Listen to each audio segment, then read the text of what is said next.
The golden light of dawn broke over Sonora, Arizona territory, on that September morning in 1882.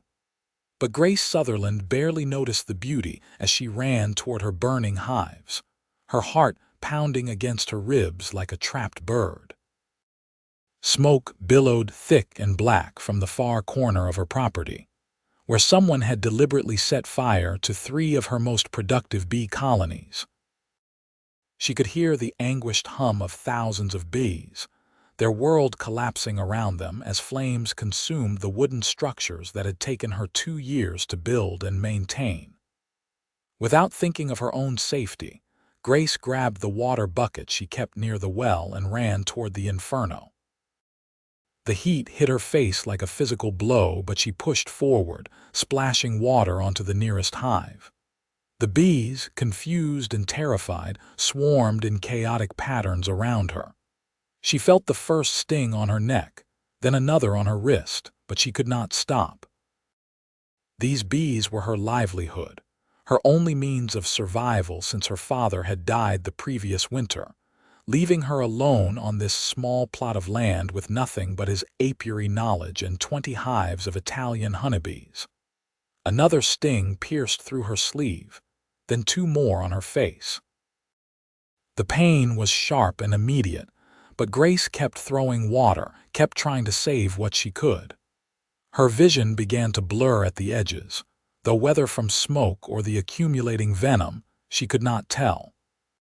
She stumbled, caught herself against the fence post, and reached for another bucket of water that was not there. That was when strong hands gripped her shoulders, pulling her backward with surprising gentleness, despite the urgency of the moment. Grace tried to fight, tried to explain that she had to save them, had to get more water, but her tongue felt thick and strange in her mouth. The world tilted sideways, and she would have fallen if not for those same hands catching her, lifting her as though she weighed nothing at all. Through her swimming vision, she caught a glimpse of her rescuer, a tall man in worn denim and a dust-covered hat, his face partially obscured by the smoke. He was saying something, his voice deep and calm, but the words would not form into meaning in her confused mind. She felt herself being carried away from the heat and chaos, felt cool grass beneath her as he laid her down in the shade of her small house. The man disappeared from her blurred field of vision, and panic seized her chest. She tried to sit up, but her body would not obey. How many times had she been stung? 10, 20. She had lost count. Her father had warned her that too many bee stings at once could be dangerous, even deadly.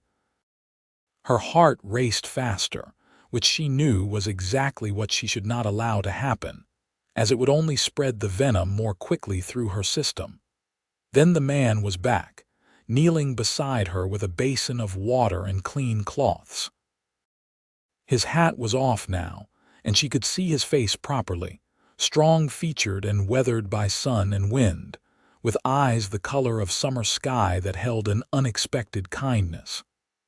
His dark hair was too long, curling slightly at his collar, and a few days' worth of stubble shadowed his jaw. "Easy now," he said, his voice carrying a slight drawl that spoke of Texas origins. "You have been stung pretty badly. I need to get these stingers out before the venom does more damage. This is going to hurt some, but you have got to stay still." Grace wanted to ask who he was, wanted to ask about her hives, but all that came out was a faint whimper as he began carefully scraping the stingers from her skin with the edge of a knife blade. He worked with surprising delicacy, his large hands steady and sure. "My name is Zachary Owens," he said as he worked, perhaps sensing that she needed the distraction of his voice. "I was riding past when I saw the smoke. Somebody set those fires deliberate, I would wager. Saw tracks leading away, 2 horses heading north toward the mountains. I got most of the fire out after I laid you down here. Used the dirt from your garden beds, hope you do not mind. Water was not doing much good against that much flame." He paused, gently turning her head to examine her neck. Grace felt his fingers, calloused but careful, probing the swollen skin. "This one is going to be the worst," he said quietly. "Right near a vein, but I will be as gentle as I can."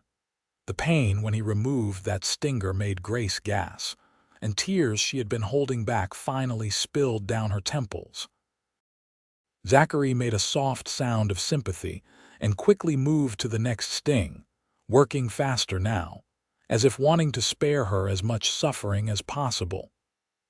"I counted 18 stingers so far," he said, reaching for a small tin from his saddlebag that sat nearby. "That is a considerable amount of venom for a woman your size. Have you been stung before without trouble?" Grace managed a small nod.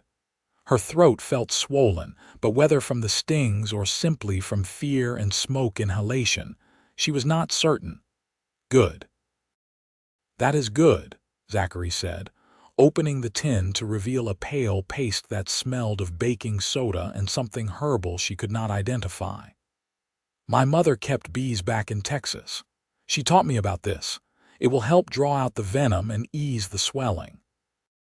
He began applying the paste to each sting site with the same careful attention he had used while removing the stingers. His touch was so gentle that Grace felt something strange flutter in her chest, something that had nothing to do with bee venom or fear. She studied his face as he worked, noting the concentration in his expression, the small furrow between his brows. "There," he said finally, sitting back on his heels. "That is all of them, I think. How are you feeling?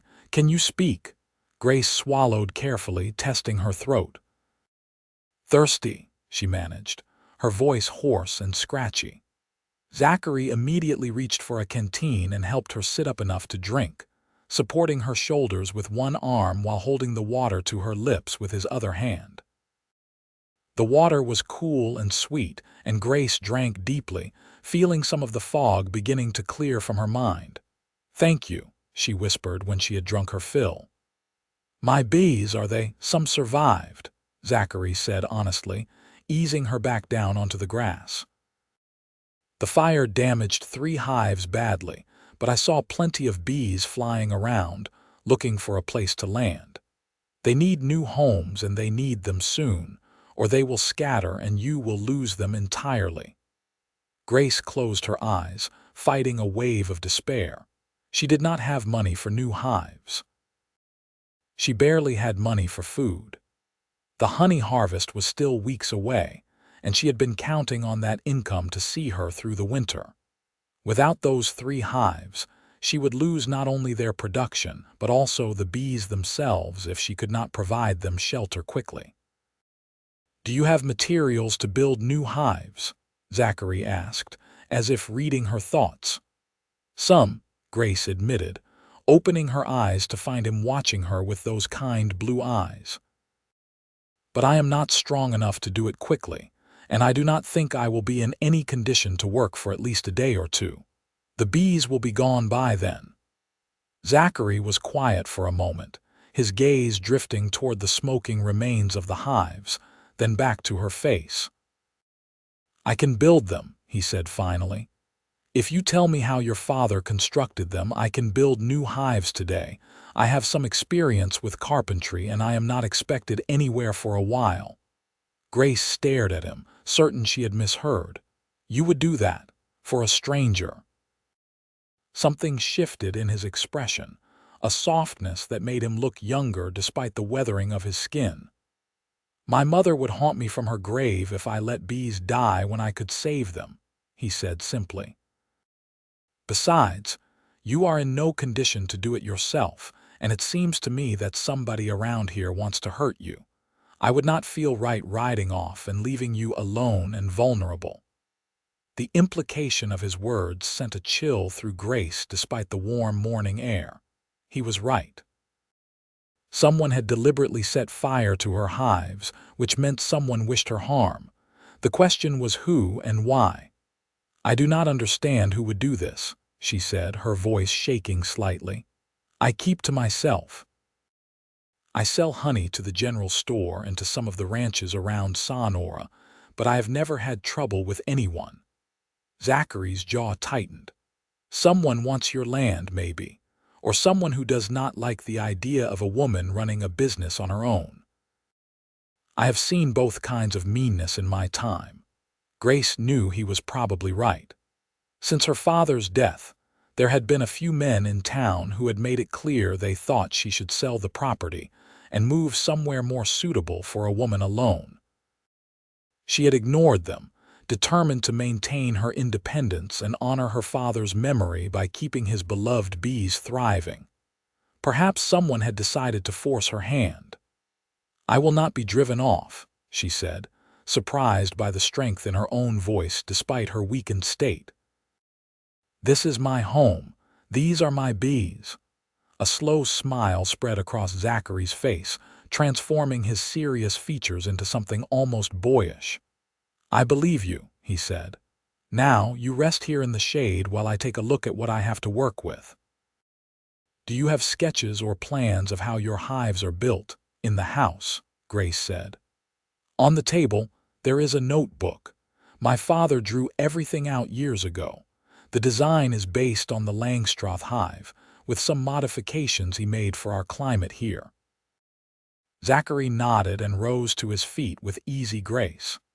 He was taller than Grace had initially thought, well over 6 feet, with the lean, muscular build of a man who spent his life in physical labor. His clothes were worn but clean, and his boots, though dusty, were of good quality. He wore a gun belt low on his hips, the revolver sitting in its holster with the easy familiarity of someone who knew how to use it. He disappeared into her small house, and Grace heard his boots on the wooden floor, heard the rustle of paper as he found her father's notebook. She tried to sit up, but her head swam alarmingly and she had to lay back down. The bee stings throbbed in rhythm with her heartbeat, and she felt feverish and strange. She knew this was normal, that her body was fighting the venom, but knowing did not make it easier to bear. Zachary emerged from the house with the notebook in hand, studying the careful drawings her father had made. His brow furrowed in concentration as he walked over to where the damaged hives still smoldered, examining them from a safe distance. Grace watched him move around her property with a strange sense of surrealism. This morning she had woken up alone, as she had every morning for the past 9 months. Now there was a stranger on her land, a handsome cowboy who had appeared out of nowhere to save her life, and was now promising to save her bees as well. It felt like something out of the dime novels she sometimes allowed herself to purchase when she had a few extra coins. But this was real. The pain of the bee stings was certainly real enough, as was the acrid smell of smoke still hanging in the air, and the solid, undeniable presence of Zachary Owens as he walked back toward her. "I can do this," he said, crouching beside her again. "You have a good supply of lumber in the shed, and the design is straightforward enough. I will need to ride into town for some additional nails and maybe some wire for the frames, but I should be able to have 3 new hives ready by sundown if I start now." "I cannot pay you," Grace blurted out, hating the admission but knowing it had to be said. "At least not until I can harvest and sell the honey. I have very little money right now." Zachary looked at her for a long moment, his blue eyes searching her face. "Did I ask for payment?" "No, but then let me help because I want to, not because I expect something in return," he said quietly. "Sometimes people just help each other. That is how it should be." Grace felt her throat tighten with emotion. "I do not even know you, no," Zachary agreed, "but I would like you to. And maybe, once you are feeling better and your bees are safe, you can tell me about yourself over a cup of coffee. That would be payment enough for me." The flutter in Grace's chest returned, stronger this time. She found herself looking at his mouth, at the gentle curve of his lips as he smiled at her, and felt heat rise to her cheeks that had nothing to do with fever or bee venom. "All right," she whispered. "Thank you, Zachary." "You are welcome, Grace," he said, and the sound of her name in his deep voice sent a shiver down her spine. "Now, you stay right here and rest. I am going to move you onto the porch where it will be cooler and you will be out of the sun. Then I will start working on those hives." He lifted her again with the same easy strength, carrying her up the 3 steps to her small covered porch and settling her on the old rocking chair her father had built. He brought out a pillow and a quilt, making her comfortable with a consideration that brought fresh tears to her eyes. No one had taken care of her like this since her father had fallen ill. "There is water in the kitchen," she said as he turned to go, "and some bread and cheese if you get hungry. Please help yourself to whatever you need." Zachary tipped his head in acknowledgement. "I appreciate that. You call out if you need anything, you hear? I will be right over there by the shed." Grace watched him walk away, her heart doing strange acrobatics in her chest. She told herself it was just the shock of the morning, the trauma of the fire and the bee stings that made her so emotional. But deep down, she knew it was more than that. There was something about Zachary Owens, something in his quiet strength and genuine kindness that called to something deep inside her. She dozed fitfully through the morning, waking periodically to the sound of sawing and hammering. Each time she opened her eyes, she could see Zachary working in the shade of the shed, his shirt sleeves rolled up to reveal tanned, muscular forearms. He worked with focused efficiency, measuring and cutting with practiced ease. Once, when she woke, he was gone, and she felt a moment of panic before she heard the sound of his horse returning.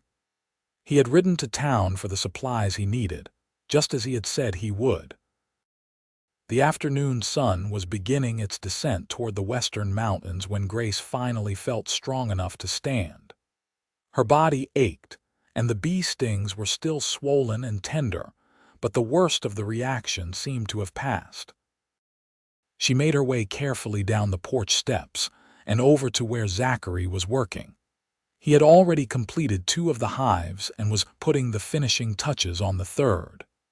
They were perfect replicas of her father's design, built with obvious skill and care. Grace felt her throat tighten as she ran her fingers over the smooth wood. "They are beautiful," she said softly. Zachary looked up from his work, and concern immediately crossed his face. "You should not be up and about yet." "I am feeling much better," Grace assured him. "And I wanted to see what you had done. These are perfect, Zachary. My father would have been impressed." A faint flush colored Zachary's cheeks at the compliment. "I just followed his drawings. He was the one who knew what he was doing." "You are too modest," Grace said, moving closer to examine the hive frames. "These are expertly made. Have you really only built bee hives with your mother?" "And helped my father build half a barn, a chicken coop, 2 privies, and more fence than I care to remember," Zachary said with a slight smile. "I grew up on a ranch in Texas. Building things was just part of life." "What brought you to Arizona territory?" Grace asked, genuinely curious about this man who had so suddenly entered her life. Zachary was quiet for a moment, his hands stilling on his work. "I was looking for a fresh start," he said finally. "My parents both died of fever 3 years back within a week of each other. My older brother inherited the ranch, which was right and proper, but I found I could not stay there anymore. Everything reminded me of them, so I sold my portion to my brother and headed west." "I am sorry," Grace said, understanding his loss all too well. "I lost my mother when I was 12. She died bringing my baby brother into the world, and he died 2 days later. It was just my father and me after that. He taught me everything about the bees, made me his partner in the business. When he passed last winter, I thought I would die from the loneliness of it." Zachary set down his tools and turned to face her fully, his blue eyes soft with sympathy. It is hard, losing the people who made you who you are. Yes, Grace whispered, finding herself moving closer to him almost without conscious thought. That is exactly it. You understand. I do, Zachary said quietly. They stood there for a moment, just looking at each other, and Grace felt something shift between them, some invisible thread pulling taut. Then a bee landed on Zachary's shoulder and the spell was broken. He glanced at it, amused. I think your girls are getting impatient for their new homes. Grace laughed, the sound surprising her. When was the last time she had laughed? We should transfer them before dark. They will be calmer as the sun sets. Are you willing to help with that too? Or have I exhausted your generosity for one day? I am here as long as you need me, Zachary said, and something in his tone suggested he was talking about more than just the bees. Together they worked as the sun painted the sky in shades of orange and pink, carefully transferring the surviving bees into their new hives. Zachary proved to have a natural calm around the insects, moving slowly and deliberately, never swatting or showing fear even when they crawled on his hands and arms. Grace found herself watching him as much as she watched the bees, admiring the competence of his movements, the gentleness of his large hands. Your mother taught you well, she said as they secured the last of the frames in place. She was a remarkable woman, Zachary said with a sad smile. Tougher than most men I have known, but with the kindest heart. She used to say that bees were proof of God's love, because they gave us sweetness for no other reason than that we needed it. I like that, Grace said softly. My father used to say that bees were honest creatures. They would work hard and provide for you if you treated them with respect, but they would not tolerate cruelty or carelessness. Sounds like a man worth knowing, Zachary said. He was, Grace agreed, feeling the familiar ache of loss. Then, because Zachary made her feel brave somehow, she added, I think he would have liked you. Zachary's eyes met hers in the fading light, and Grace saw something there that made her breath catch. Want. Interest. The same strange pull she had been feeling all day reflected back at her. I hope so, he said quietly, because I find myself very much wanting to stay and get to know his daughter better. Grace's heart hammered in her chest. Even though I come with 18 bee stings and a property that someone apparently wants to burn down. Especially because of that, Zachary said with a small smile. I have never been one to walk away from someone who needs help, and if I am being honest, I have not felt this drawn to anyone in a very long time. We only just met this morning, Grace whispered, but she did not step back when Zachary moved closer. I know, he said, but sometimes you just know when something is right. Do you not feel it too? Grace looked up into his face at the hope and uncertainty written there and felt her own defenses crumbling. Yes, she admitted, I feel it, but it frightens me. Why? Because everyone I have ever loved has left me, Grace said, the words tearing out of her before she could stop them. My mother, my baby brother, my father. I do not know if I could bear to lose anyone else. Zachary's expression softened, and he slowly, giving her every chance to pull away, reached out and cupped her cheek in his palm. His hand was warm and rough with calluses, and Grace found herself leaning into the touch like a flower turning toward the sun. I cannot promise that nothing will ever happen to me, he said honestly. Life is uncertain, especially out here, but I can promise that I will not leave you by choice. Not now that I have found you. You do not even know me, Grace said, but her protest was weak. Then let me, Zachary said. Let me stay, at least for a while. Let me help you figure out who set those fires and make sure you are safe. Let me learn who you are and let you learn who I am. And then, if you decide you want me to go, I will. But give us a chance, Grace. Give this a chance. Grace knew she should be cautious. knew she should not trust a stranger so quickly, should not let herself feel so much after only one day. But her father had always told her to trust her instincts, and every instinct she possessed was screaming that Zachary Owens was a good man, a man worth knowing, worth trusting, maybe even worth loving. "All right," she whispered. "Stay." The smile that spread across Zachary's face was like the sun breaking through clouds. "Thank you," he said softly. Then, with obvious reluctance, he let his hand fall away from her face. "Now, you have had a very difficult day and you need food and rest. Let me cook you some supper." "You cook too?" Grace asked, unable to keep the amusement from her voice. "Well enough not to poison you anyway," Zachary said with a grin. "Come on, let us get you back inside." They walked back to the house together as the first stars began to appear in the darkening sky. The bees had settled into their new hives, their contented hum a soft backdrop to the evening sounds of crickets and distant coyotes. Grace felt exhausted but strangely peaceful, as if some part of her that had been holding its breath for 9 long months had finally exhaled. Inside her small house, Zachary proved to be true to his word about cooking. He made a simple but hearty meal of beans, bacon, and fresh bread, moving around her kitchen with easy confidence. Grace sat at the table, watching him and feeling a domesticity in the scene that both comforted and unsettled her. It felt right having him there, filling the space that had been so empty since her father's death. But it also felt dangerous, letting herself get used to his presence when she still knew so little about him. "Tell me about yourself," she said as he set a plate before her.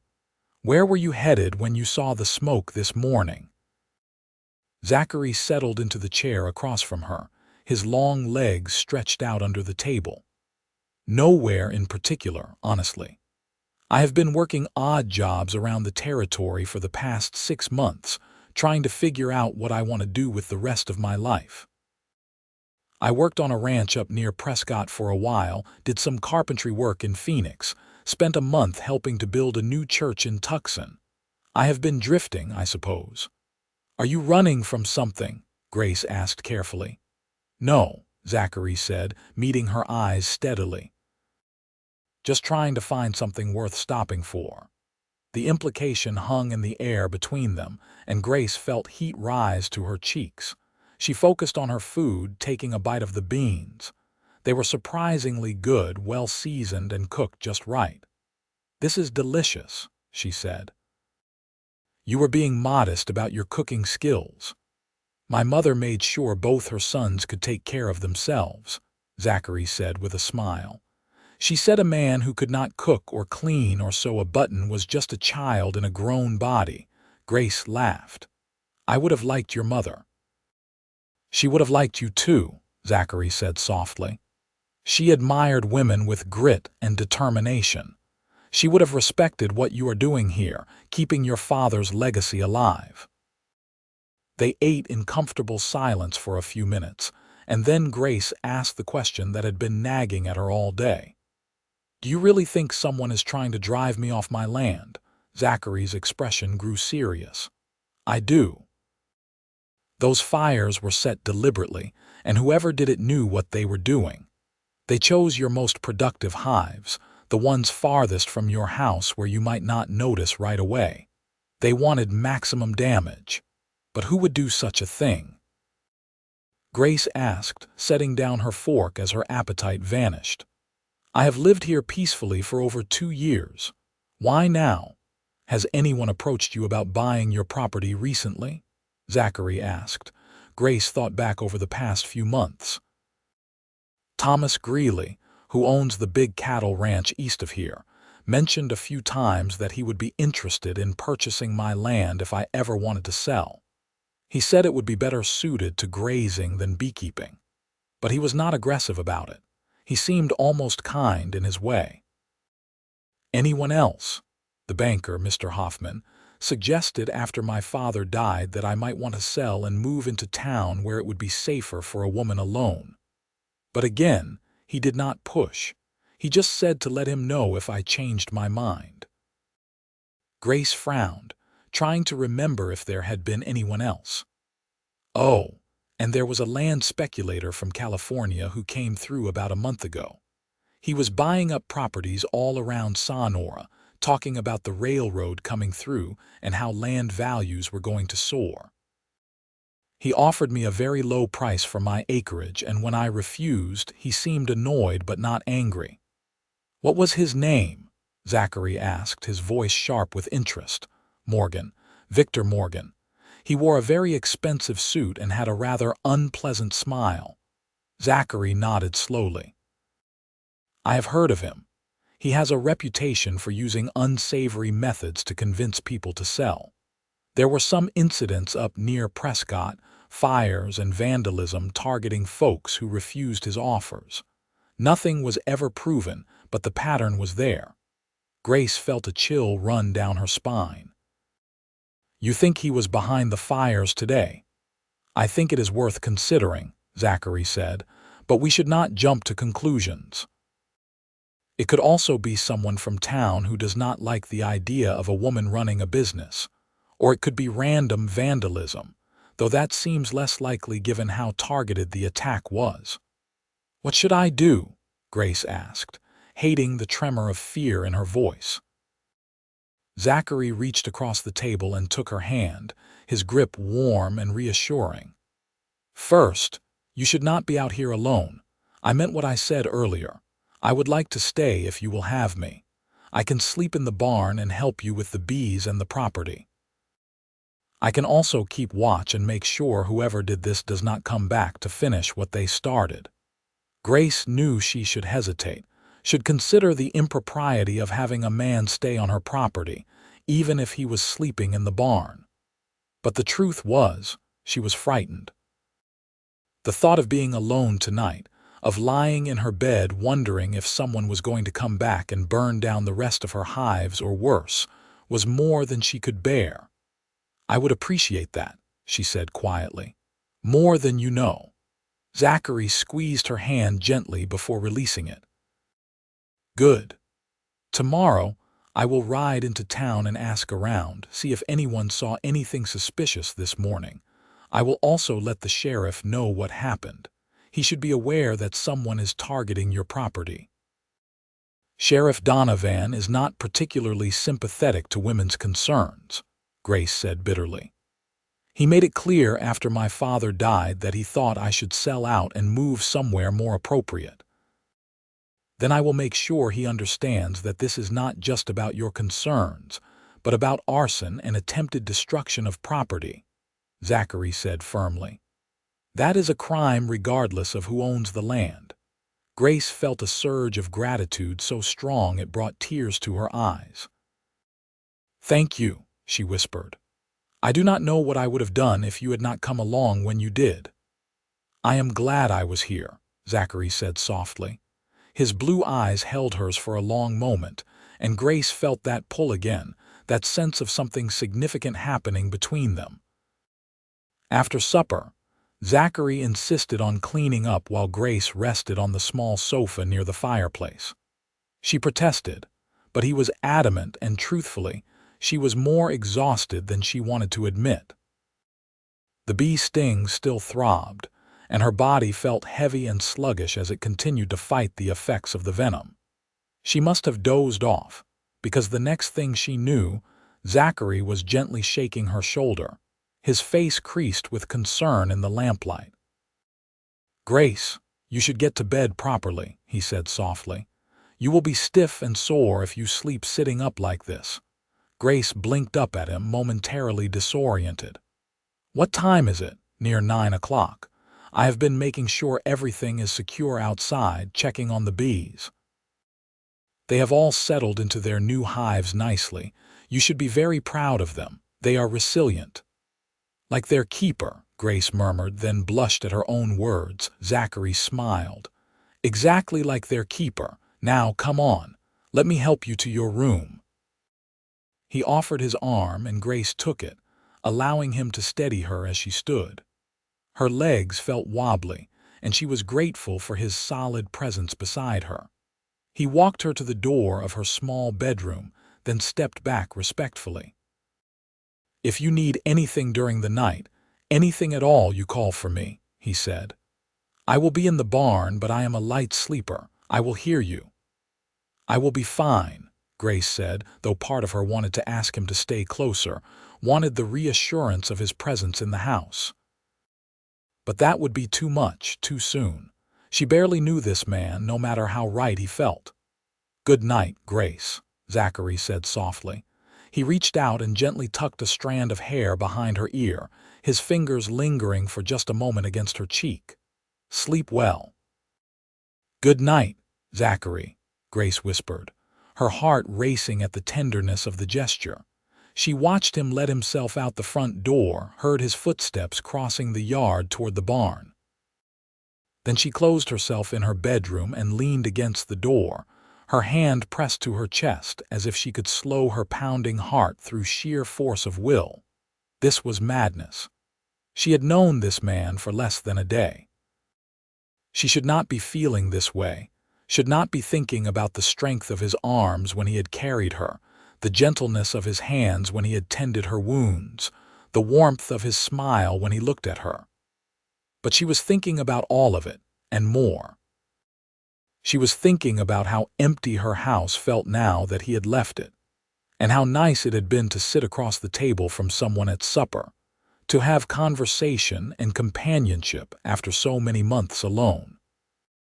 Grace changed into her nightgown and climbed into bed, but sleep was a long time coming. She lay in the darkness, listening to the familiar night sounds and some new ones, the soft whinny of Zachary's horse in the barn, the creak of the barn door as he settled in for the night. Knowing he was out there, keeping watch, made her feel safer than she had felt since her father's death. But it also made her feel something else, something she was almost afraid to name. Hope. The hope that maybe, just maybe, she did not have to face the future alone. The hope that this kind, capable man who had appeared in her life so suddenly might choose to stay. The hope that the connection she felt building between them was real and might grow into something lasting. She touched her fingers to her cheek where he had brushed the hair back, and smiled into the darkness before finally drifting off to sleep. Grace woke to the smell of coffee and the sound of someone moving around in her kitchen. For a confused moment she thought it was her father, that the past 9 months had been a terrible dream and he was still alive, making breakfast as he did every morning.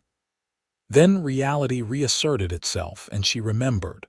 Her father was gone, but Zachary was here. She dressed quickly, wincing at the stiffness in her muscles and the continued tenderness of the bee stings, though they looked much better than they had the day before. The swelling had gone down considerably, and the paste Zachary had applied had worked wonders. She brushed out her long auburn hair and plaited it into a simple braid, then made her way to the kitchen. Zachary stood at the stove, frying eggs and bacon. He had clearly washed up at the pump, as his hair was damp and his face was freshly shaved. He looked up when she entered and his face broke into a smile that made her stomach flip. "Good morning," he said. "How are you feeling?" "Much better," Grace said, and it was true. Apart from some lingering soreness, she felt almost back to normal. Those bee stings look far less angry today. "Good. That means you are not having a delayed reaction to the venom. I was a little worried about that." He turned back to the stove and flipped the eggs with practiced ease. "I hope you do not mind that I helped myself to your kitchen again. I figured you could use a good breakfast after yesterday." "I do not mind at all," Grace said, settling into a chair at the table. "This is very kind of you." "It is my pleasure," Zachary said, and the sincerity in his voice was unmistakable. They ate breakfast together as the morning sun streamed through the windows, and Grace found herself thinking how natural this felt, how easy. Zachary told her about his plans to ride into town after breakfast, and she gave him a list of supplies she needed from the general store. along with a few precious coins from her dwindling savings. "I will talk to the sheriff first," Zachary said, "and then I will do some discreet asking around about Morgan and anyone else who might have a grudge against you. I should be back by early afternoon." "Be careful," Grace said, surprising herself with the intensity of her concern. "If this Morgan is as dangerous as you say, I do not want you putting yourself at risk on my behalf." Zachary reached across the table and covered her hand with his. "I will be careful. But Grace, I need you to promise me something. While I am gone, you stay close to the house. Do not go out to the hives alone and keep the door locked. If anyone comes around that you do not know and trust, you do not let them in." "You have a gun." "My father's rifle," Grace said. "I know how to use it." "Good, keep it close. I do not mean to frighten you, but whoever set those fires might come back, especially if they think they have you scared and vulnerable." Grace nodded, though the thought made her stomach churn with anxiety. "I will be careful." Zachary left shortly after, and Grace watched from the porch as he rode toward town, his figure growing smaller against the vast Arizona landscape. Then, taking his warnings to heart, she went back inside and locked the door. The morning passed slowly. Grace tried to busy herself with household chores, but she found her attention constantly wandering to the window, watching for any sign of trouble or, if she was honest with herself, watching for Zachary's return. She checked on the bees from a distance, relieved to see them flying in and out of their new hives with apparent contentment. They seemed to have accepted their new homes without difficulty. Around midday, Grace heard the sound of a horse approaching. Her heart leaped, but when she looked out the window, she saw not Zachary but Thomas Greeley, the rancher whose land bordered hers to the east. He was a man in his early 50s, with gray threading through his dark hair and a weathered, sun-lined face. He had always been cordial to her in town, though she had never quite warmed to him. Grace debated whether to answer the door, but Greeley had already seen her at the window. Refusing to speak with him would seem suspicious and rude. Still, she kept her father's rifle close as she opened the door. "Mr. Greeley," she said, forcing a polite smile. "What brings you out this way, Miss Sutherland?" Greeley said, touching the brim of his hat. "I heard in town this morning that you had some trouble yesterday. Fires set to your beehives. I wanted to come by and make sure you were all right." "That is kind of you," Grace said carefully. "I am fine, thank you. The fires damaged 3 hives, but I was able to save most of the bees." "I am glad to hear it," Greeley said, though something in his expression made Grace uneasy. "It is a dangerous thing, a woman living out here alone. Anything could happen. Fires, accidents, all manner of trouble." "I am managing just fine," Grace said, her tone cooling slightly. "Are you?" Greeley's eyes swept over her property, taking in the new hives, the repaired fencing that Zachary had mended the previous evening. "Those are new hives." "You build those yourself?" "A friend helped me," Grace said, deliberately vague. "I see." Greeley was quiet for a moment, then said, "Miss Sutherland, I know I have mentioned this before, but I want you to know that my offer to purchase your property still stands. In fact, given your recent troubles, I am prepared to increase my offer by 10%. That is good money, enough for you to set yourself up nicely somewhere safer, somewhere more suitable." "I appreciate the offer, Mr. Greeley, but as I have told you before, I am not interested in selling," Grace said firmly. "This is my home and I intend to keep it." Greeley's expression hardened slightly. "You are being stubborn, girl. These fires were a warning. Next time it might not be just your hives. It might be your house or worse." Grace felt a chill run down her spine. "Are you threatening me, Mr. Greeley?" "Of course not," Greeley said, but his tone suggested otherwise. "I am just being realistic. You have enemies, Miss Sutherland, whether you know it or not. People who do not want to see a woman succeed at business, people who want this land for their own purposes. I am offering you a way out before things get worse. And I am telling you no, Grace said, her hand tightening on the rifle. Now, if you will excuse me, I have work to do. Greeley stared at her for a long moment, and Grace saw something cold and calculating in his eyes that she had never noticed before. Then he smiled, but it did not reach his eyes. Very well, Miss Sutherland, but you think on what I have said. My offer will not stand forever, and your options may become considerably more limited as time goes on. He touched his hat brim again. Good day to you.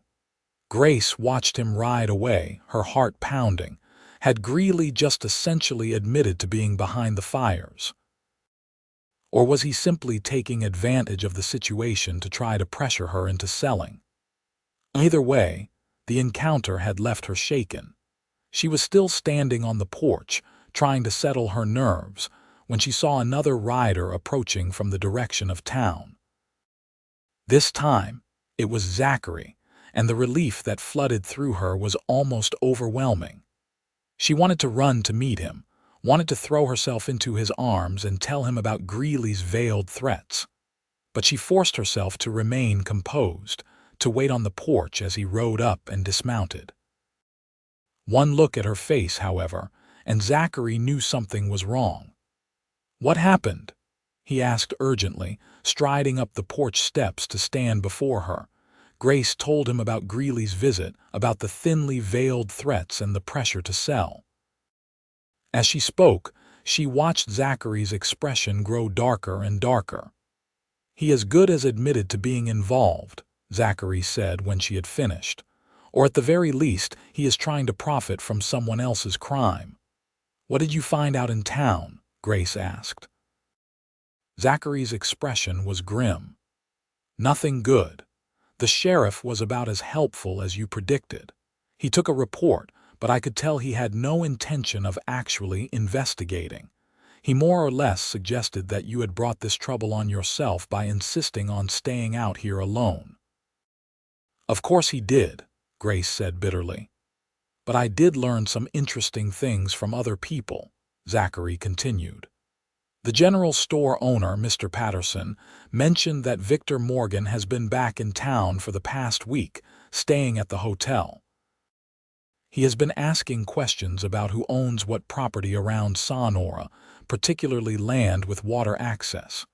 Your property has that creek running through the back acreage, does it not?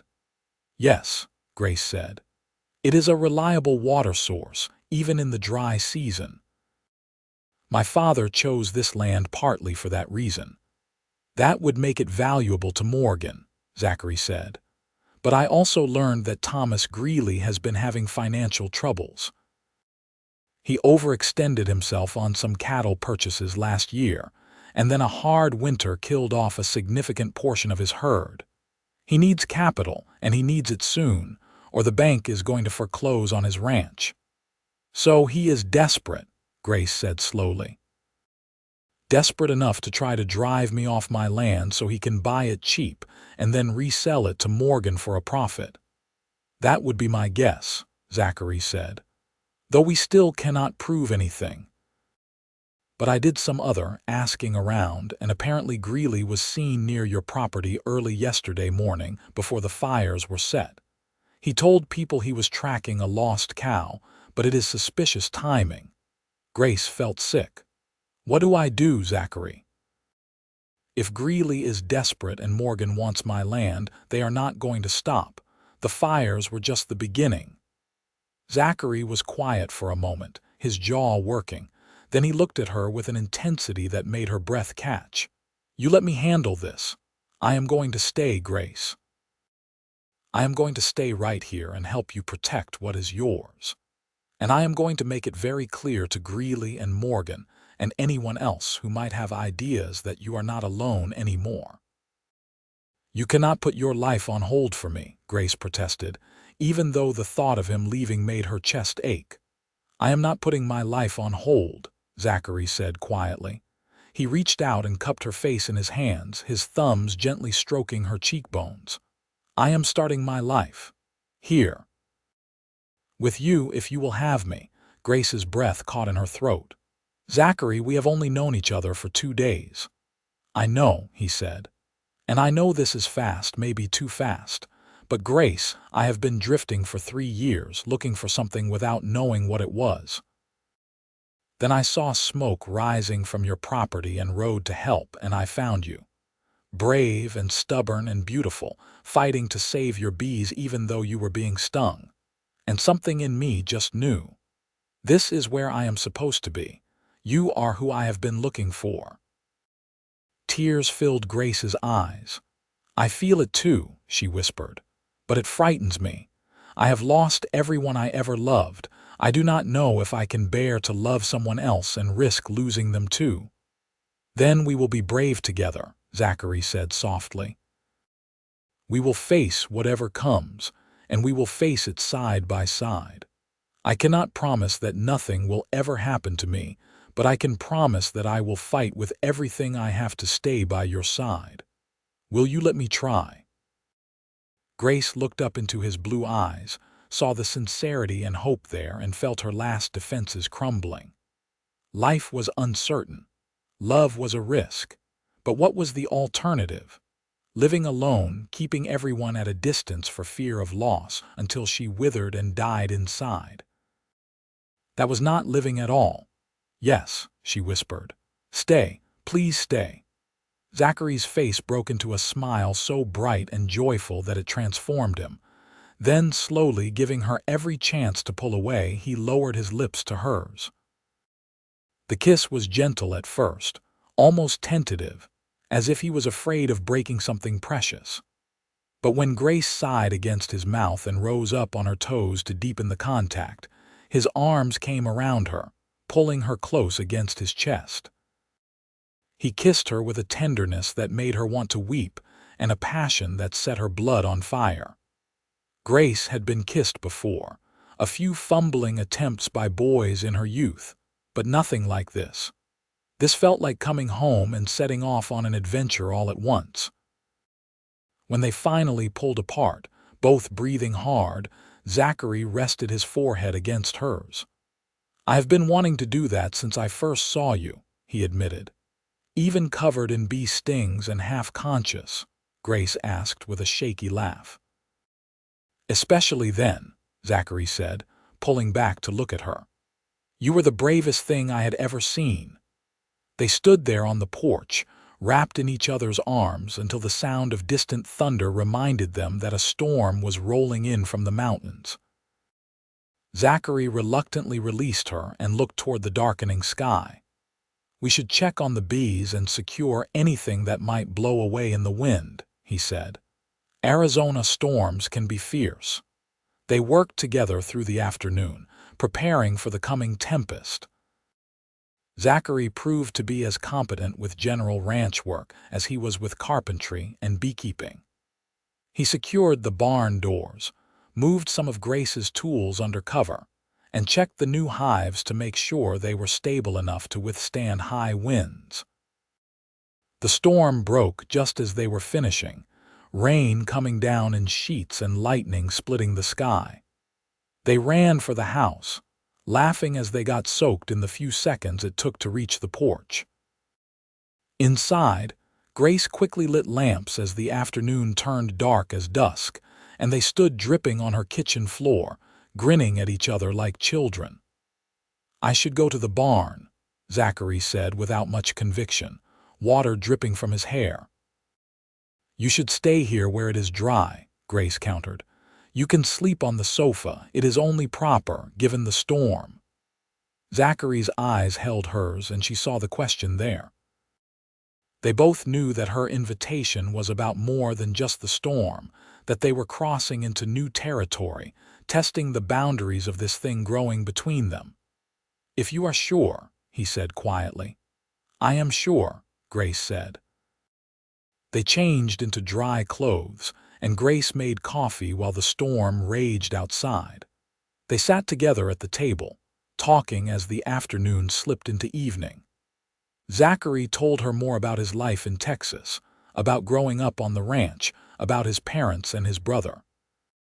Grace talked about her mother, about learning the art of beekeeping from her father, about the loneliness of the past 9 months. "I used to think I was strong enough to do this alone," she admitted as rain lashed against the windows. "But the truth is, I have been barely surviving.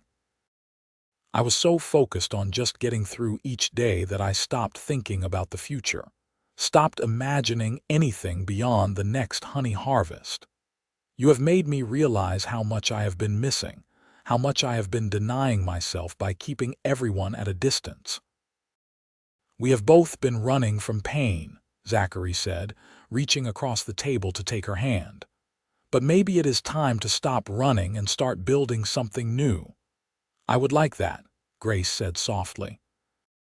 As the evening wore on and they finished their simple supper, the storm showed no signs of abating. If anything, it seemed to be growing stronger, the wind howling around the corners of the house and rattling the shutters. Grace found herself growing nervous, not because of the storm itself, but because of the growing awareness of Zachary's presence, the way her body responded when he was near, the way her heart raced when his hand brushed against hers. She knew what she wanted, knew what her body was crying out for, but she also knew the rules of propriety, knew what society would say about a woman who allowed such intimacy before marriage. But out here, alone on the edge of the desert with a storm raging and enemies circling, those rules seemed distant and meaningless. What mattered was this moment, this man, this connection that felt more real and true than anything she had ever known. When it came time to retire for the night, Grace fetched blankets and a pillow for the sofa. But as she handed them to Zachary, their fingers touched and held. They stood there in the lamplight, not speaking, the question hanging heavy in the air between them. "Grace," Zachary said, his voice rough with want and uncertainty. "I do not want to push you into anything you are not ready for, but I need you to know that I want you, not just for tonight but for all the nights to come. I want to build a life with you, marry you if you will have me, wake up beside you every morning for the rest of my days." Grace's heart felt like it might burst from her chest. "We have known each other for 2 days," she whispered, but it was a weak protest and they both knew it. "I do not care," Zachary said fiercely. "I know my own heart and it is yours. It has been yours since the moment I pulled you from those flames. Tell me you do not feel this too. Tell me I am alone in this and I will sleep on the sofa and never mention it again. But if you feel even a fraction of what I am feeling, then let us stop wasting time pretending that we are not meant to be together." Grace looked up at him, at this good, kind, passionate man who had come into her life like a lightning strike and made her choice. "I feel it," she said. "I feel all of it, and I am tired of being alone. I am tired of being afraid. I want you too, Zachary. I want everything you are offering." The kiss this time was not gentle or tentative. It was hungry and desperate. 3 years of loneliness and 9 months of grief and 2 days of building tension all exploding into urgent need.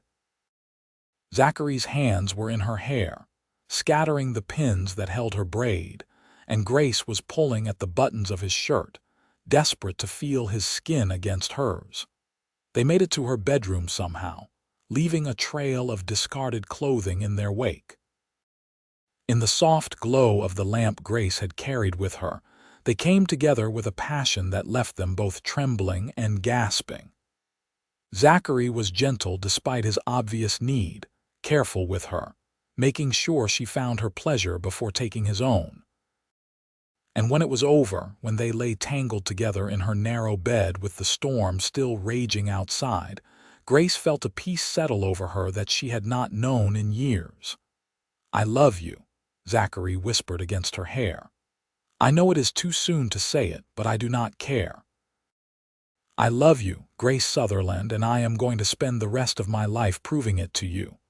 Grace turned in his arms to face him, her hand coming up to cup his cheek. "I love you too," she said, and realized as she spoke the words that they were true. She did love him, impossibly and completely. "And I want to marry you, I want to build this life with you." Zachary's smile was brilliant even in the dim lamplight. He kissed her softly, reverently, and then pulled her close against his chest. "We will go into town tomorrow and talk to the preacher. I do not want to wait. I do not want to give you time to change your mind." "I will not change my mind," Grace promised. They fell asleep wrapped in each other's arms as the storm finally began to subside. And for the first time in 9 months, Grace slept deeply and dreamlessly, feeling safe and loved and hopeful about the future. Morning brought clear skies and fresh purpose. They woke tangled together, and Zachary made love to her again in the soft dawn light, slowly and thoroughly, mapping her body with his hands and mouth until she was arching beneath him and crying out his name. Afterward, as they lay breathless and satisfied, he kissed her nose and said, "We really should get up and make ourselves presentable if we are going to ride into town and arrange our wedding."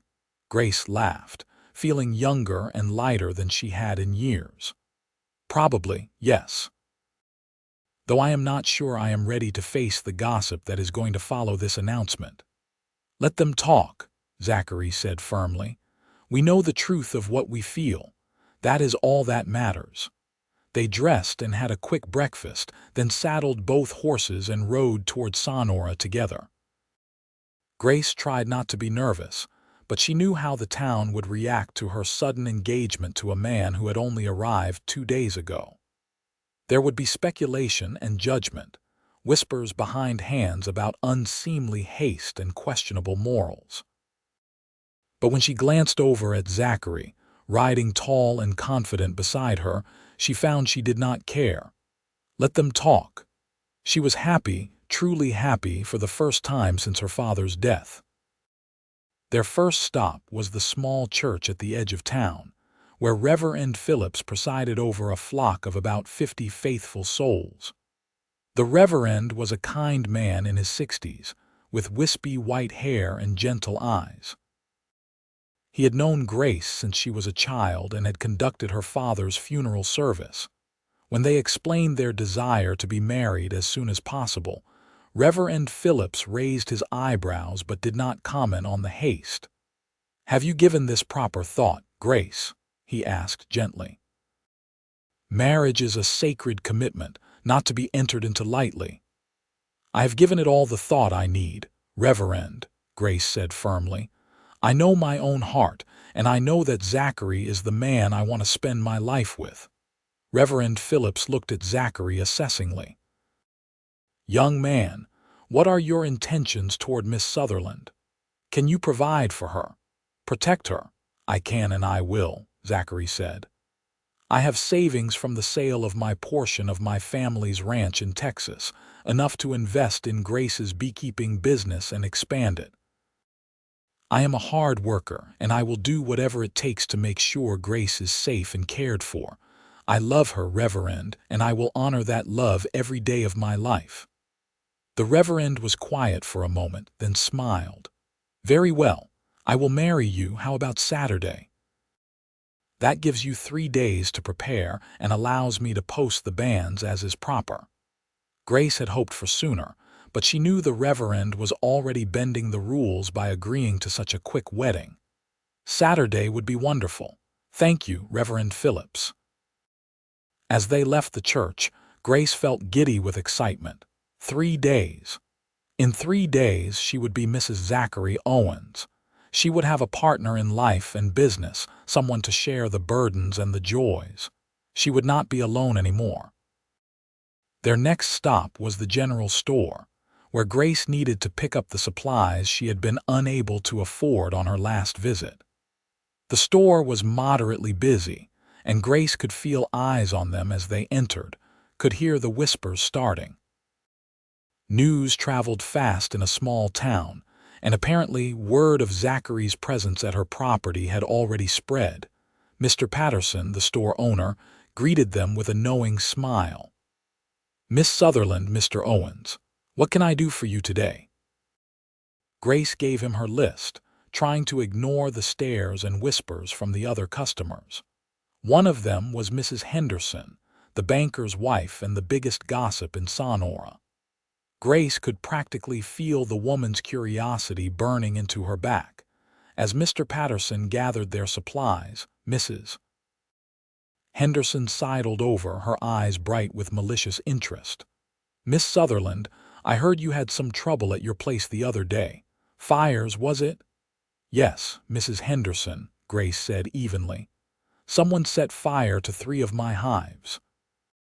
Fortunately, Mr. Owens came along and helped me put them out and rebuild. How very fortunate, Mrs. Henderson said, her tone suggesting anything but.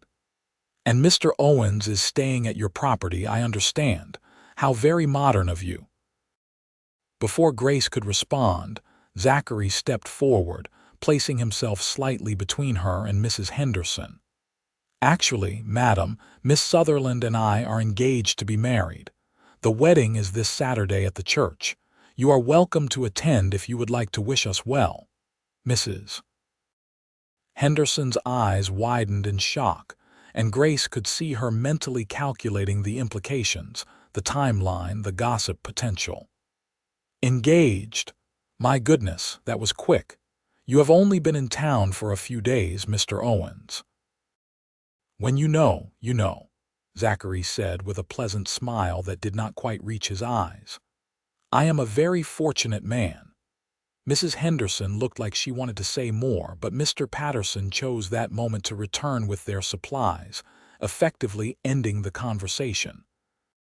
As they paid and gathered their parcels, Grace could feel Mrs. Henderson's speculative gaze following them. Once outside, Grace let out a breath she had not realized she was holding. Well, that went about as well as expected. By nightfall, everyone in town will have heard that we are getting married, and at least half of them will be calculating whether or not there is a baby on the way. Zachary took her hand, not caring who might see. Let them calculate. We know the truth. And once we are married, their opinions will matter even less. They made one more stop, at the small office that served as both the land registry and the sheriff's office. Sheriff Donovan was there, feet up on his desk, reading a newspaper. He looked up with obvious disinterest when they entered. Miss Sutherland, Mr. Owens, what brings you back? I wanted to ask if you had made any progress investigating the fire on my property, Grace said, trying to keep her tone respectful despite her irritation with the man. Progress, Sheriff Donovan snorted. Not much to investigate. Probably some drifters passing through saw an opportunity for mischief. They will be long gone by now. With respect, Sheriff, that does not match the evidence, Zachary said firmly. The fires were set deliberately, targeting specific hives. That suggests local knowledge and specific intent, not random mischief.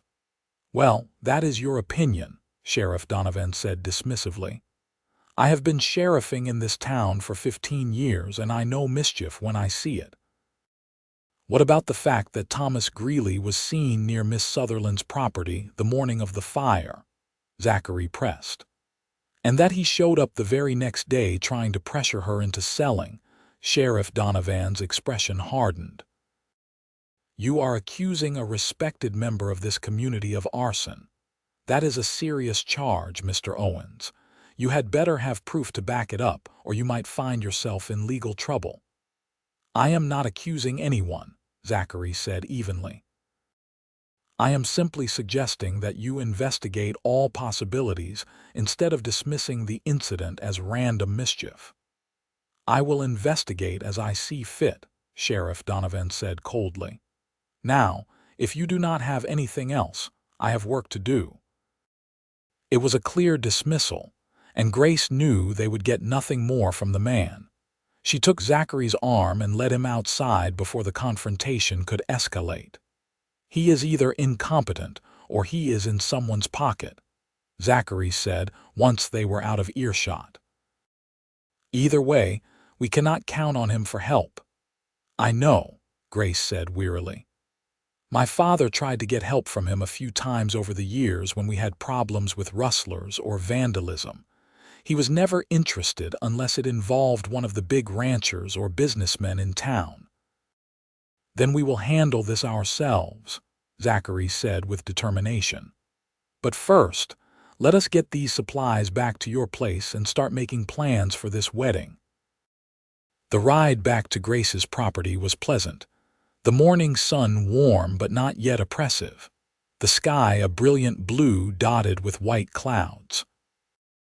Grace found herself smiling for no particular reason, just happy to be alive, happy to be riding beside the man she loved, happy to have a future to look forward to after so many months of merely surviving. They spent the afternoon working together on the property, Zachary repairing more of the fence that had fallen into disrepair since Grace's father's death while Grace tended to her bees and her small vegetable garden. It felt right, working side by side, building a life together. That evening, as they sat on the porch watching the sun set over the mountains, Zachary said, "I was thinking we should expand your operation. With my savings, we could build more hives, maybe 20 or 30 more. We could also invest in some better equipment for extracting and processing the honey. If we can increase production, we could start selling to merchants in Tucson and Phoenix, not just locally." Grace felt a surge of excitement at the possibility. "I have thought about expansion, but I never had the capital to do it. Do you really think we could make a go of it on that scale?" "I do," Zachary said confidently. "You have the knowledge and the skill. I have the labor and the business sense. Together, we could build something really special here. And the more successful we become, the harder it will be for people like Greeley to try to push us out." "I like the way you think," Grace said, leaning against his shoulder. "Though we should be careful. If Greeley is desperate enough to set fires once, he might do it again, especially if he sees us expanding and becoming more established. Which is why I am going to make sure we have proper security," Zachary said. "I will build a proper shed to store flammable materials away from the hives. We will clear brush and create fire breaks. And I will make it very clear to Greeley and anyone else who might have ideas that you are not alone and vulnerable anymore." Over the next 3 days, they worked tirelessly to prepare both the property and themselves for their new life together. Zachary built more hives and started on the expanded shed he had planned. Grace worked on making her small house more suitable for 2 people, rearranging furniture and making space for Zachary's belongings. They also made several trips into town, purchasing supplies and spreading the word about their upcoming wedding. The reactions were mixed. Some people, like Mr. Patterson and Reverend Phillips, seemed genuinely happy for them. Others, like Mrs. Henderson and her circle of gossips, were clearly scandalized by the speed of the courtship. And a few, like the banker Mr. Hoffman, seemed disappointed, as if they had been hoping Grace would fail and be forced to sell. They had one more unpleasant encounter with Thomas Greeley, who cornered them outside the general store on Friday afternoon, the day before the wedding. "I hear congratulations are in order," Greeley said, though his tone was anything but congratulatory. "You are getting married tomorrow, Miss Sutherland, or should I start calling you Mrs. Owens?" "You may call me whatever you like, Mr. Greeley," Grace said coolly. "Though I would prefer you simply left me alone." "I just wanted to make sure you understood what you are getting into," Greeley said, his eyes fixed on Zachary. "Marriage to a drifter who showed up in town a week ago. Do you even know anything about this man, Miss Sutherland? Where he comes from? What he might be running from?" "I know everything I need to know," Grace said firmly. "And I would appreciate it if you would stop harassing me about my personal choices." "Harassing?" Greeley's voice rose. "I am trying to help you, you foolish girl." You are making a terrible mistake, and when this all falls apart, do not come crying to me for help." Zachary stepped forward, his expression dangerous. "You need to back off, Greeley. Grace has made her choice and you need to respect it. And while we are on the subject, I know you were near her property the morning of the fires. If anything else happens, anything at all, I will make sure everyone in this territory knows exactly what kind of man you are." Greeley's face flushed with anger. "Are you threatening me?" "I am promising you," Zachary said quietly. "Leave Grace alone. Leave our property alone. Find some other way to solve your financial problems that does not involve terrorizing a woman." For a moment, Grace thought Greeley might actually take a swing at Zachary. His hands clenched into fists and his face turned an alarming shade of red. But then he seemed to get himself under control, stepping back and smoothing down his vest. "You will regret this," he said coldly. "Both of you." Then he turned and stalked away. Grace let out a shaky breath. "That was unpleasant, but necessary," Zachary said. "He needed to know that you are not alone anymore, that he cannot bully you into submission. Hopefully he will take the hint and leave us alone. And if he does not, then we will deal with it," Zachary said firmly. "Together." That night, their last night before becoming husband and wife, they made love with a tenderness and passion that left them both trembling. Zachary whispered promises against her skin, vows of love and protection and devotion that made Grace's heart swell, until she thought it might burst. And Grace gave herself to him completely, holding nothing back, trusting him with her body and her heart and her future in a way she had never trusted anyone. Saturday dawned bright and clear, a perfect September day. Grace woke before Zachary, slipping from the bed to watch the sunrise from the window. In a few hours, she would be married. The thought filled her with joy and a touch of nervousness.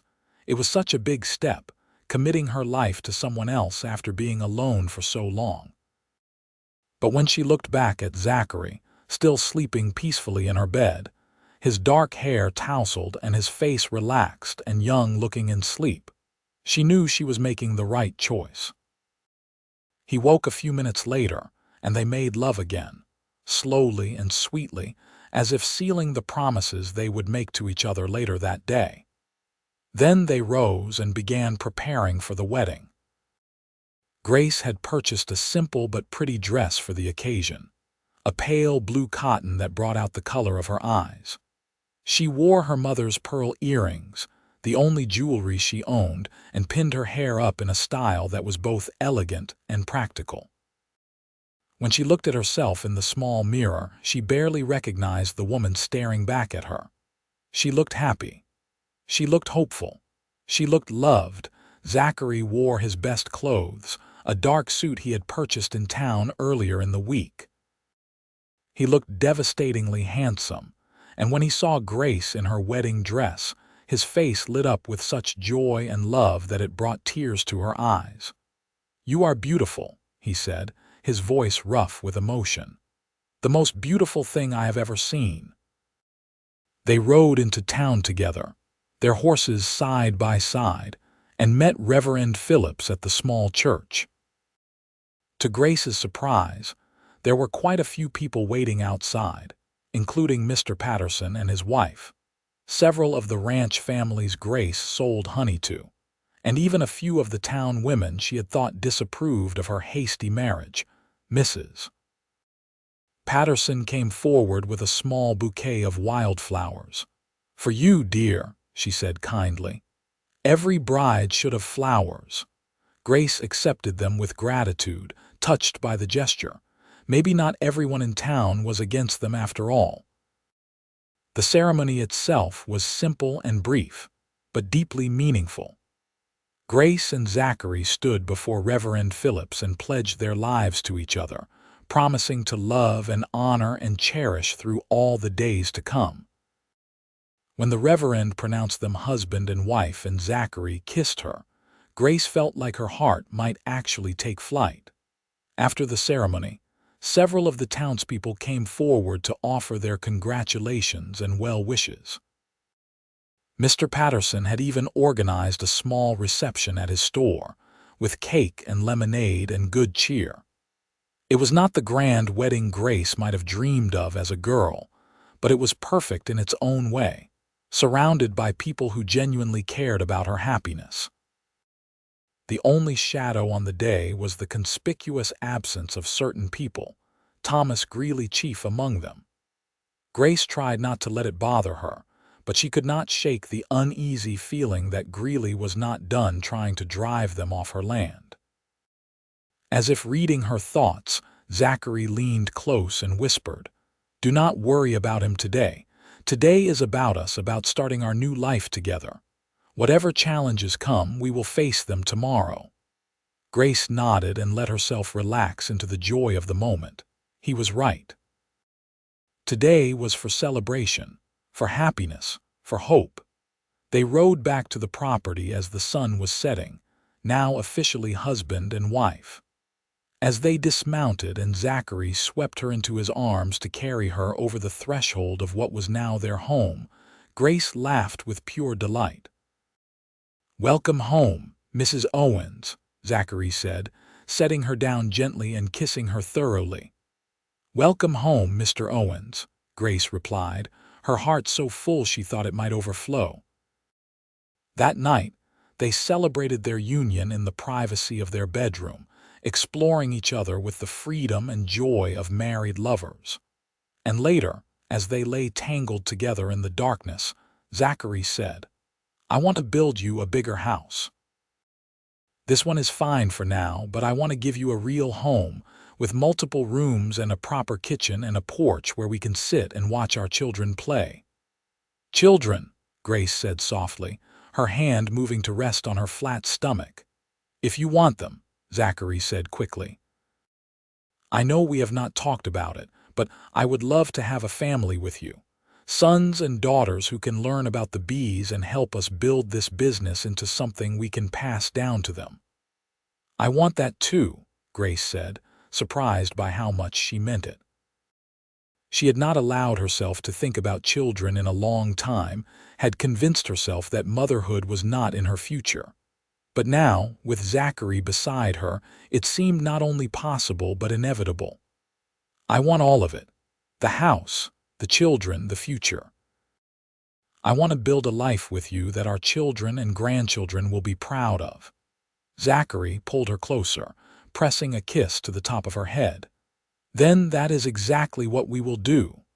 The weeks that followed their wedding were some of the happiest of Grace's life. She and Zachary fell into an easy rhythm, working together during the day and loving each other at night. The expanded hives Zachary had built were thriving, and they began making plans for even further expansion.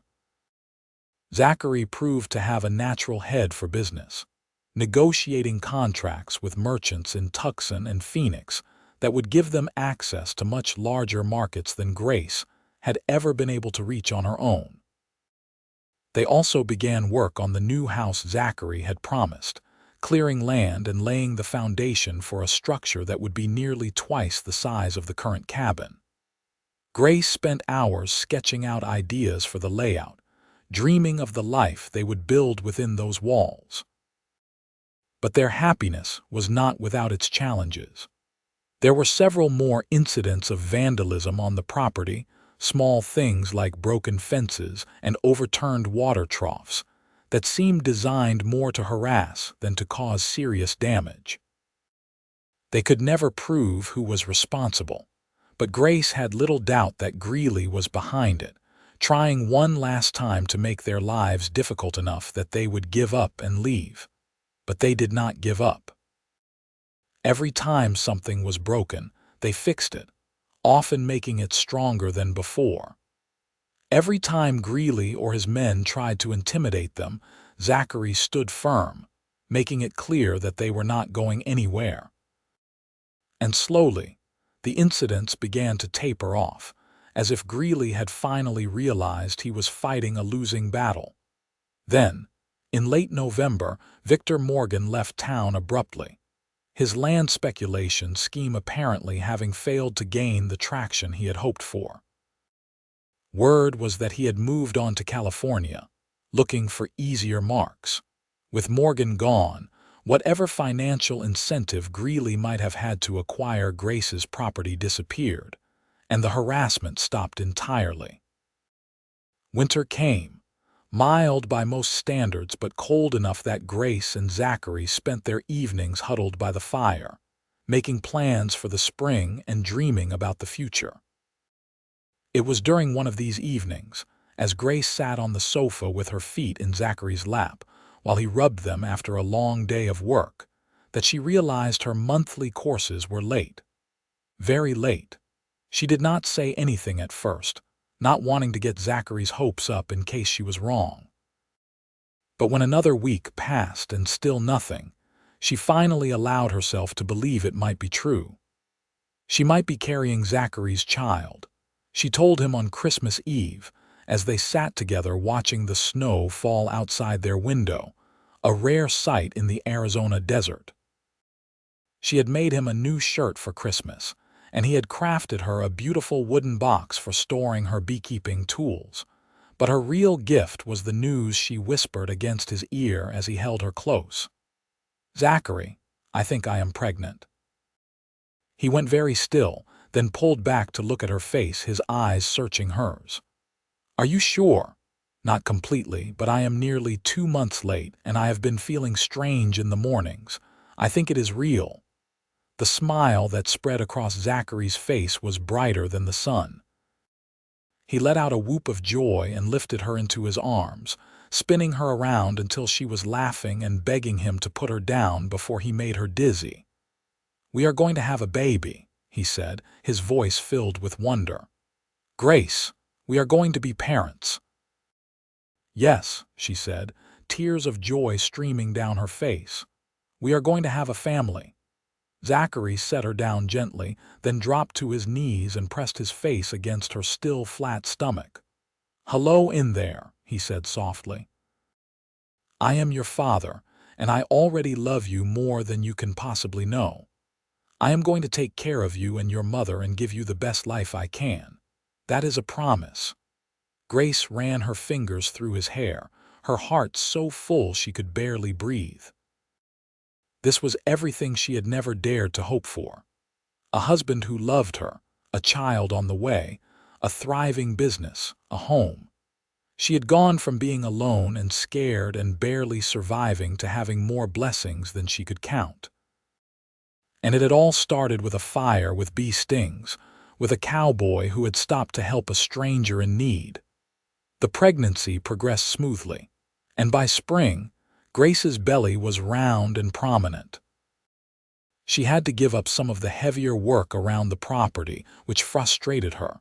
But Zachary hired a young man from town to help with the labor, and together they kept the business running smoothly. The honey harvest that year was the best Grace had ever seen, bringing in enough money to not only finish the new house, but also to invest in even more hives and equipment. They moved into the new house in April, just a month before the baby was due. It was a beautiful structure with 4 bedrooms, a large kitchen with a proper stove, a dining room, and a spacious front porch with a view of the mountains. Grace walked through the rooms, touching the walls and feeling like she was walking through a dream. "What do you think?" Zachary asked, coming up behind her and wrapping his arms around her from behind, his hands resting on her pregnant belly. "I think it is perfect," Grace said, leaning back against his chest. "I think this is the home where we are going to raise our children and grow old together." "That is exactly what I was hoping you would say," Zachary murmured, pressing a kiss to her neck. Their son was born on a warm May evening, arriving with a lusty cry that announced his presence to the world. Zachary held Grace's hand through the labor, supporting her and encouraging her, and when the midwife finally placed their baby in Grace's arms, he wept openly with joy. "He is perfect," Zachary said, touching one finger to the baby's tiny hand. The infant immediately grasped it and Zachary let out a wondering laugh. "Look how strong he is already." They named him Daniel, after Grace's father, and from the moment he entered the world, he was the center of their universe. Zachary proved to be a devoted and hands-on father, changing nappies and walking the floor with a fussy baby at 2 in the morning without complaint. Grace watched him with their son and fell in love with him all over again. The years that followed were full and rich. They had 2 more children, a daughter they named Sarah and another son they called James. The beekeeping business flourished, growing beyond even Zachary's optimistic projections. They became one of the largest honey producers in the Arizona territory, supplying merchants throughout the Southwest. Grace taught all 3 children about the bees, just as her father had taught her. Daniel, as the oldest, took to it with particular enthusiasm, and by the time he was 10, he could manage the hives almost as well as Grace herself. Sarah preferred the business side, helping her father with contracts and accounts, while James was the explorer of the family, always wanting to know how things worked and why. Thomas Greeley's ranch eventually did go into foreclosure, and he left the territory in disgrace. They heard later that he had died somewhere in Nevada, alone and penniless. Grace tried to feel sympathy for him, but mostly she just felt grateful that he had not succeeded in driving her from her land. The property that had once been Greeley's was purchased by a young couple from Kansas who proved to be good neighbors and good friends. As the years passed, more families settled in the area, and the community around Sonora grew and prospered. Grace and Zachary grew older together, their love deepening with each passing year. There were hard times, certainly, droughts and illnesses and the normal challenges of raising children and running a business. But they faced everything together, just as they had promised each other that day on the porch when Zachary had first asked to stay. On their 25th wedding anniversary, their children now grown with families of their own, Zachary took Grace back to the spot where the old hives had been, the ones that had burned that fateful September morning. They had long since been replaced with newer, better structures, but the place still held significance for both of them. "You remember that day?" Zachary asked, pulling Grace close against his side. His hair was now more gray than dark, and fine lines crinkled at the corners of his eyes, but to Grace, he was just as handsome as he had been at 28. "I remember everything," Grace said, resting her head on his shoulder. Her own auburn hair was now streaked with silver, and her hands bore the marks of 25 years of hard work, but she had never been happier. "I remember being so scared, so desperate to save the bees. And then you were there, this stranger who appeared out of nowhere to save me." "Best day of my life," Zachary said softly. "The day I found you." "The day we found each other," Grace corrected. She turned to look up at him, this man who had been her partner, her lover, her best friend for a quarter of a century. "I love you, Zachary Owens. I have loved you since that first day, and I will love you until my last breath." "And I love you, Grace Owens," Zachary said, lowering his lips to hers in a kiss that still had the power to make her heart race. "My brave beekeeper, my wife, my everything." In the distance, they could hear the contented hum of thousands of bees going about their work, creating sweetness from flowers and sunlight, just as Grace and Zachary had created a life of love and joy from tragedy and hardship. The bees had brought them together, and the bees had sustained them, and as they stood there in the warm Arizona sunshine, surrounded by the legacy they had built, Grace knew that her father had been right. Bees were proof of God's love, giving sweetness for no other reason than that it was needed. And she and Zachary had proven that love, true love, could bloom anywhere, even in the harsh desert, even from the ashes of loss and fear. All it took was courage, trust, and the willingness to reach out and accept help when it was offered. They walked back to the house hand in hand, past the thriving hives and the gardens, past the barn where their grandchildren were playing with the new kittens, past the workshop where Daniel was teaching his own son the art of building bee boxes. They climbed the steps to the porch where they had shared so many evenings, where they had made so many plans and dreamed so many dreams, and settled into the rocking chairs Zachary had built for their 10th anniversary. As the sun began to set over the mountains, painting the sky in shades of orange and gold, Grace reached over and took Zachary's hand. He squeezed it gently, and they sat in comfortable silence, watching their world turn toward evening. The bees would soon settle for the night, and the children and grandchildren would gather for supper, and life would continue in its beautiful, ordinary way. And Grace was grateful for every moment of it, every struggle and triumph, every sorrow and joy. Because all of it, every single piece, had led her here, to this porch, to this man, to this life that was so much richer and fuller than anything she could have imagined on that desperate morning when she had run toward burning hives and found instead her future waiting to save her. The story had come full circle, from fire and fear to love and family, from isolation to community, from survival to thriving. And as the stars began to emerge in the darkening sky, Grace closed her eyes and whispered a prayer of thanks for bee stings and cowboys and second chances, for all the blessings that had come from that one terrible, wonderful day when everything had changed.